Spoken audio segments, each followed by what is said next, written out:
What's up, fight fans? Welcome to Mr. Mustache MMA News. Today, I want to discuss this Saturday's co-main event between Calvin Kattar and Youssef Zalal. But before we get into it, don't forget to hit the like and subscribe button to continue getting more MMA content by yours truly and help the channel grow.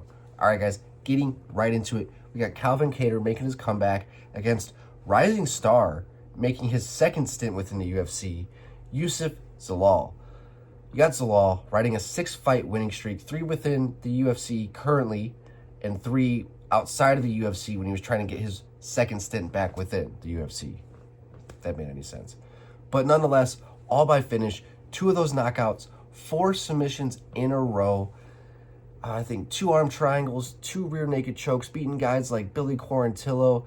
I mean, Jack Shore most recently, he was able to drop Jack Shore and get that rear naked, I think it was the arm triangle choke right after that. I mean, he does not waste any time. Zalal, I mean, that dude, little Tasmanian devil, the guy does not stop.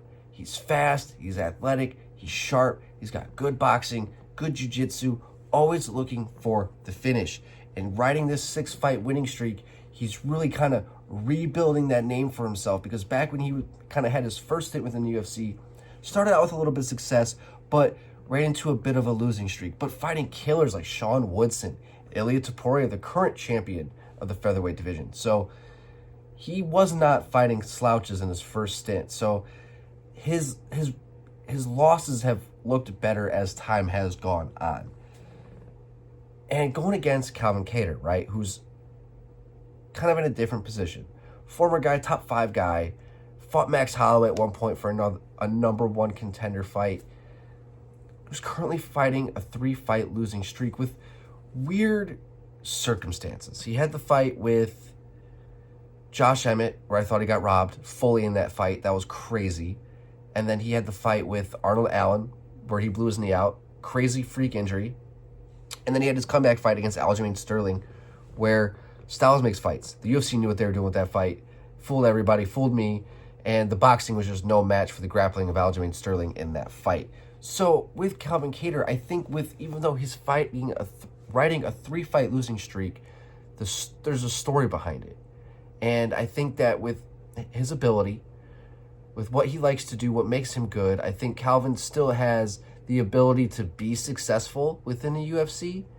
I just think it's all about him mentally at this point. Just not letting the past get to him, focusing on Youssef Zalal, which he even said in a recent interview. I don't remember the interview. I just don't. But he basically said the exact same thing. Like, I just need to focus on Youssef Zalal. I can't focus on what's behind. I can't focus on what's ahead. I need to focus on what's right in front of me.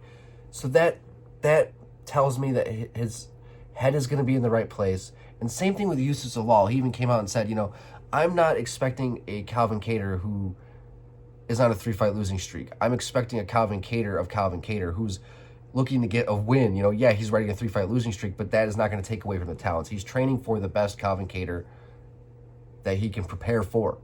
So I like where their mindset's in. They're both expecting a dogfight. They're both not overlooking each other. And this is why I think this is I don't even think it's a sleeper pick. This is just my pick for fight of the night. And I'd like to see Calvin get the win just as a fan, seeing him on such a losing streak, I like to see him get the W.